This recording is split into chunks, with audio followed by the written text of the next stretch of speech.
ರಾಮ ಜನ್ಮಭೂಮಿ ಹೋರಾಟಗಾರರ ಬಂಧನ ವಿಚಾರ ಈಗ ಸಮರಕ್ಕೆ ಕಾರಣವಾಗ್ತಾ ಇದೆ. ರಾಜಕೀಯ ಕೆಸರೆರಚಾಟಕ್ಕೆ ಅಸ್ತ್ರವಾದಂಥ ಹುಬ್ಬಳ್ಳಿಯ ಹಳೆ ಕೇಸ್ ಕತೆ ಅಂದರೆ ಹಿಂದೆ ಏನಾಗಿತ್ತು ಅದನ್ನೇ ಈಗ ಮುಂದಿಟ್ಕೊಂಡು ಮತ್ತೆ ಗಲಾಟೆ ಆಗ್ತಾ ಇದೆ. ಕಾಂಗ್ರೆಸ್ ಮತ್ತು BJP ಕಾರ್ಯಕರ್ತರ ನಡುವೆ ದೊಡ್ಡದೊಂದು ಸಮರಕ್ಕೆ ವೇದಿಕೆ ಆಗ್ತಾ ಇದೆ. 31 ವರ್ಷಗಳ ಹಿಂದೆ ಹುಬ್ಬಳ್ಳಿಯಲ್ಲಿ ನಡೆದಂಥ ಕೇಸ್ ಇದು. 31 ವರ್ಷಗಳ ಬಳಿಕ ಅಂದು ಹೋರಾಟ ಮಾಡಿದ್ದವರನ್ನು ಇವತ್ತು ಬಂಧನ ಮಾಡಲಾಗಿದೆ. ಸರ್ಕಾರದ ವಿರುದ್ಧ BJP ಕಾರ್ಯಕರ್ತರು ಸಿಟ್ಟಾಗಿದ್ದಾರೆ, ನಾಯಕರು ಸಿಡ್ದಿದ್ದಾರೆ. ಯಾಕೆಂದರೆ 31 ವರ್ಷಗಳ ಹಳೆ ಕೇಸನ್ನು ಈಗ ಮತ್ತೆ ನೀವು ಮುಂದಿಟ್ಕೊಂಡು ಕೇಸ್ ಆಗ್ತಾ ಇದ್ದೀರಿ ಅಂದರೆ ಅದರ ಅರ್ಥ ಇಲ್ಲೋ ಒಂದು ಕಡೆಗೆ ರಾಜಕೀಯ ದ್ವೇಷವನ್ನು ಮಾಡಲಾಗ್ತಾ ಇದೆ ಅನ್ನುವಂಥದ್ದು ಆರೋಪ. ಇದಕ್ಕೆ ಸಂಬಂಧಪಟ್ಟಂತೆ ಶಾಸಕ ಮಹೇಶ್ ತೆಂಗಿನಕಾಯಿ ಕೂಡ ಮಾತನಾಡಿದ್ದಾರೆ.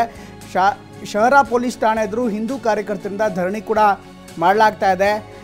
ರಾಮ ಜನ್ಮಭೂಮಿ ಹೋರಾಟಗಾರರ ಬಂಧನದಿಂದ ಈಗ ಇಬ್ಬರ ನಡುವೆ ಅಂದರೆ ಕಾಂಗ್ರೆಸ್ ಮತ್ತು BJP ಕಾರ್ಯಕರ್ತರ ನಡುವೆ ದೊಡ್ಡದೊಂದು ಸಮರಕ್ಕೆ ಕಾರಣವಾಗ್ತದೆ. ಶ್ರೀಕಾಂತ್ ಪೂಜಾರಿ ಎಂಬುವರ ಬಂಧನವನ್ನು ಮಾಡಲಾಗಿದೆ. ಇದು 31 ವರ್ಷಗಳ ಬಳಿಕ ಆಗಿರುವಂಥ ಬಂಧನ. ಅಂದರೆ ಕೇಸ್ ಆಗಿದ್ದು 31 ವರ್ಷದ ಹಿಂದೆ, ಈಗ ಅವರನ್ನು ಬಂಧನ ಮಾಡಿದ್ದಾರೆ. ಇದನ್ನು BJP ನಾಯಕರು ಪ್ರಶ್ನೆ ಮಾಡ್ತಿದ್ದಾರೆ. ಕಾಂಗ್ರೆಸ್ ನಾಯಕರು ಅಥವಾ ಕಾಂಗ್ರೆಸ್ನ ಪ್ರಮುಖರು ಯಾರಿದ್ದಾರೆ ಇದಕ್ಕೂ ನಮಗೂ ಸಂಬಂಧ ಇಲ್ಲ ಅನ್ನುವಂಥ ಮಾತನ್ನು ಕೂಡ ಹೇಳ್ತಿದ್ದಾರೆ. ಭಾಗಿಯಾಗಿದ್ದಂಥ ಏನು ಹಿಂದೆ ಹೋರಾಟದಲ್ಲಿ ಭಾಗಿಯಾಗಿದ್ದರು ಅದಕ್ಕೆ ಸಂಬಂಧಪಟ್ಟಂತೆ ಅವರ ಮೇಲೆ ಕೇಸ್ ಕೂಡ ದಾಖಲಾಗಿತ್ತು 31 ವರ್ಷಗಳ ಹಿಂದೆ. ಈಗ ಪೆಂಡಿಂಗ್ ಇರುವಂಥ ಕೇಸ್ಗಳೆಲ್ಲವನ್ನೂ ಕೂಡ ಕ್ಲಿಯರ್ ಮಾಡಿ ಅಂತ ಸರ್ಕಾರ ಆದೇಶ ಕೊಟ್ಟಿರುವಂಥ ಹಿನ್ನೆಲೆಯಲ್ಲಿ ಈಗ ಶ್ರೀಕಾಂತ್ ಪೂಜಾರಿ ಎಂಬುವರನ್ನು ಬಂಧನ ಮಾಡಲಾಗಿತ್ತು. ಈಗ ಇದನ್ನು ಪ್ರಶ್ನೆ ಮಾಡಿ ಸ್ವತಃ ಶಾಸಕ ಮಹೇಶ್ ತೆಂಗಿನಕಾಯಿ ಅವರು ಧರಣಿಯನ್ನು ಮಾಡಿದ್ರ ಜೊತೆಗೆ ಅವರು ಕೂಡ ಈ ಒಂದು ಪ್ರತಿಭಟನೆ ಬಗ್ಗೆ ಇನ್ಫ್ಯಾಕ್ಟ್ ಈ ಒಂದು ಬಂಧನ ಬಗ್ಗೆ ತೀವ್ರವಾದಂಥ ಆಕ್ಷೇಪವನ್ನು ಕೂಡ ವ್ಯಕ್ತಪಡಿಸಿದರು.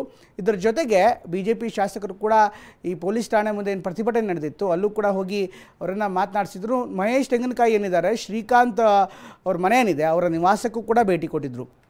ಶ್ರೀಕಾಂತ್ ಪೂಜಾರಿ ಏನಿದ್ದಾರೆ ಅವರ ನಿವಾಸಕ್ಕೂ ಕೂಡ ಭೇಟಿ ಕೊಟ್ಟಿದ್ದರು. ಇನ್ನು BJP ಶಾಸಕರ ಭೇಟಿ ಬಳಿಕ ಪೊಲೀಸ್ ಠಾಣೆ ಮುಂದೆ ಪ್ರತಿಭಟನೆ ಕೂಡ ಮಾಡಲಾಯಿತು. ಶಹರ ಪೊಲೀಸ್ ಠಾಣೆ ಮುಂದೆ ಹಿಂದೂ ಕಾರ್ಯಕರ್ತರಿಂದ ಧರಣಿ ಮಾಡಲಾಯಿತು. ಇದು ದೃಶ್ಯದಲ್ಲಿ ಕಂಡುಬರ್ತಾ ಇದೆ. ಮಹೇಶ್ ತೆಂಗಿನಕಾಯಿ ಅವರು ಈಗ ಅವರ ನಿವಾಸಕ್ಕೆ ತೆರಳಿ ಮಾತುಕತೆಯನ್ನು ಮಾಡ್ತಾ ಇರುವಂತಂದರೆ ಶ್ರೀಕಾಂತ್ ಪೂಜಾರಿ ಅವರ ನಿವಾಸಕ್ಕೆ ತೆರಳಿ ಮಾತುಕತೆಯನ್ನು ಮಾಡ್ತಿದ್ದಾರೆ. ಸಹಜವಾಗಿ ಒಂದು ಆತಂಕ ಉದ್ವೇಗ ಎಲ್ಲವೂ ಕೂಡ ಇದೆ ಅವ್ರ ನಿವಾಸದಲ್ಲಿ.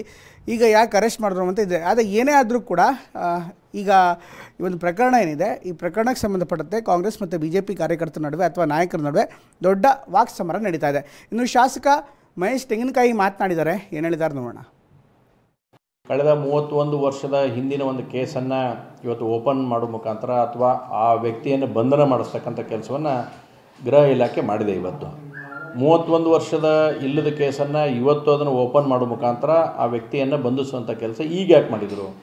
ಈ ಮುಖಾಂತರ ತಮ್ಮ ಮುಂದೆ ನಾನು ಭಾಳ ಸ್ಪಷ್ಟವಾಗಿ ಕಾಂಗ್ರೆಸ್ ಸರ್ಕಾರಕ್ಕೆ ಕೇಳಕ್ಕೆ ಇಚ್ಛೆ ಪಡ್ತೇನೆ. ಹಾಗಾದರೆ ನೀವು 31 ವರ್ಷ ಕಾಲಗಳಲ್ಲಿ ಕಾಂಗ್ರೆಸ್ ಸರ್ಕಾರನ ಹೈಯೆಸ್ಟ್ ಆಳ್ವಿಕೆ ಮಾಡಿರ್ತಕ್ಕಂಥದ್ದು. ಅವಾಗ ಯಾಕೆ ಬಂಧನ ಮಾಡಲಿಲ್ಲ? ಬಂಧನ ಮಾಡಬೇಕಾಗಿತ್ತು, ಅವಾಗ ಬಂಧನ ಮಾಡಬೇಕಾಗಿತ್ತು. ಆದರೆ ನೀವು ಅವತ್ತು ಬಂಧನ ಮಾಡಿಲ್ಲ.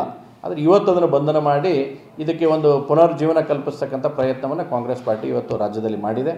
ಒಂದು ಕಡೆ ಕಾಂಗ್ರೆಸ್ ಪಾರ್ಟಿ ಒಂದು ಅಲ್ಪಸಂಖ್ಯಾತರ ತುಷ್ಟೀಕರಣ ನೀತಿಯ ಪರಮೋಚ್ಚ ಅವಧಿಗೆ ಹೋಗುವಂಥದ್ದನ್ನು ಆಗಿದೆ. ಬಹುಶಃ ಹುಬ್ಬಳ್ಳಿ ಕಾಂಗ್ರೆಸ್ನವರಿಗೆ ಭಾಳ ವಿಶೇಷ ಪ್ರೀತಿ ಇರ್ಬೋದು.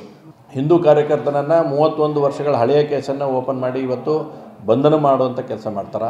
ಇನ್ನೊಂದು ಕಡೆ ಇದೇ ಹುಬ್ಬಳ್ಳಿಯಲ್ಲಿ ಕಳೆದ 2-3 ವರ್ಷದಿಂದ ದೊಡ್ಡ ಗಲಭೆಯಾಗಿ ಇಲ್ಲಿ ಸಾಕಷ್ಟು ಆಸ್ತಿಪಾಸ್ತಿಗಳಿಗೆ ಹಾನಿ ಮಾಡಿ ಪೊಲೀಸ್ ಇಲಾಖೆಯವ್ರನ್ನ ಹೊಡೆದಿರ್ತಕ್ಕಂಥವ್ರನ್ನು ಬಿಡಿಸುವಂಥ ಕೆಲಸನೂ ಕಾಂಗ್ರೆಸ್ ಪಾರ್ಟಿ ಮಾಡ್ತಾಯಿದೆ. ಅಂದರೆ ಒಂದು ಕಡೆ ಅಯೋಧ್ಯೆ ಇಶ್ಯೂವನ್ನು ಇಟ್ಕೊಂಡು ಬಂಧಿಸ್ತಕ್ಕಂಥ ಕೆಲಸ, ಹುಬ್ಬಳ್ಳಿ ಗಲಭೆಯವ್ರನ್ನ ಬಿಡಿಸುವಂಥ ಕೆಲಸ, ಹುಬ್ಬಳ್ಳಿಯಲ್ಲಿ ಒಂದು 10,000 ರೂಪಾಯಿ ಕೋಟಿಗಳನ್ನು ನಾವು ಅಲ್ಪಸಂಖ್ಯಾತರಿಗೆ ಕೊಡ್ತೇವೆ ಅಂತಕ್ಕಂಥ ಹೇಳೋದು. ಇದರಲ್ಲಿ ಯಾವ ದ್ವಂದ್ವ ನಿಲ್ಲುವುದೇ ಅನ್ನೋಂಥದ್ರೆ ಭಾಳ ಕಾಂಗ್ರೆಸ್ ಸ್ಪಷ್ಟ ಮಾಡಬೇಕು.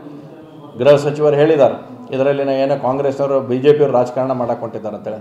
ನಾವು ರಾಜಕಾರಣ ಮಾಡಕ್ಕೆ ಹೊಂಟಿಲ್ಲ ಸ್ವಾಮಿ, ನೀವು ಇದರಲ್ಲಿ ರಾಜಕಾರಣ ಮಾಡಕ್ಕೆ ಹೊಂಟಿದ್ದೀರಿ. ಒಂದು ಕಡೆ ಇದೇ ಹುಬ್ಬಳ್ಳಿಯಲ್ಲಿ ಗಲಭೆಯಲ್ಲಿ ಏನು ಅಲ್ಲಿ ಸುಮಾರು 100-200 ಜನ ಅಲ್ಲಿ ಸಿಲ್ಕೊಂಡಿದ್ರು, ಅವರು ಬಿಡಿಸೋಕೆ ಇವತ್ತು ಉಪಮುಖ್ಯಮಂತ್ರಿಗಳಾಗಿರ್ತಕ್ಕಂಥ DK ಶಿವಕುಮಾರ್ ಅವರು ಪತ್ರವನ್ನು ಬರೀತಾರೆ. ಪತ್ರವನ್ನು ಬರೆದು ಅಮಾಯಕರನ್ನ ಬಿಡ್ರಿ. ಹಂಗಂದ್ರೆ ನಿಮ್ಗೆ ಅಮಾಯಕರು ಯಾರು? 31 ವರ್ಷ ಇಲ್ಲದ ಅಮಾಯಕತೆ ಈಗ ಯಾಕೆ ಬಂದ್ಸಕ್ಕೆ ಬಂದ್ರಿ? ಇದನ್ನು ಕಾಂಗ್ರೆಸ್ ಪಾರ್ಟಿ ಉತ್ತರ ಕೊಡಬೇಕು. ಗೃಹ ಮಂತ್ರಿಗಳು ಕೂಡ ಇದರ ಬಗ್ಗೆ ಸ್ಪಷ್ಟವಾದಂಥ ಉತ್ತರ ಕೊಡುವಂಥ ಪ್ರಯತ್ನ ಆಗಬೇಕು. ಅವತ್ತು ಬಂಧಿಸತಕ್ಕಂಥ ಪೊಲೀಸರು ತಪ್ಪಾಗಾದ್ರೆ ಪೊಲೀಸರು ಏನು ತಪ್ಪು ಮಾಡಿದರು? ಹಾಗಂದ್ರೆ ನೀವು ಪೊಲೀಸರ ನೈತಿಕ ಸ್ಥೈರ್ಯವನ್ನು ಕಳೀತಕ್ಕಂಥ ಕೆಲಸ ಸರ್ಕಾರ ಇವತ್ತು ಮಾಡ್ತಾ ಇದೆ. ಅವತ್ತು ಪೊಲೀಸರ ಬಂಧನ ಮಾಡಿದ್ರು, ಇವತ್ತು ಪೊಲೀಸರು ಬಿಡುಗಡೆ ಮಾಡತ್ತಾರೆ, ಇವತ್ತು ಪೊಲೀಸರು ಬಂಧನ ಮಾಡತ್ತಾರೆ. ಒಂದು ಕಡೆ ನೀವು ಗಲಭೆಕೋರನ್ನ ಬಿಡಿಸೋ ಪ್ರಯತ್ನ ಮಾಡ್ತೀರಿ, ಒಂದು ಕಡೆ ಏನಿಲ್ಲದಂತಕ್ಕಂಥ 31 ವರ್ಷದ ಹಳೆಯ ಕೇಸ್ ಅಂತ ತೆಗೆದು ಬಂಧನ ಮಾಡೋ ಕೆಲಸ ಮಾಡ್ತೀರಿ.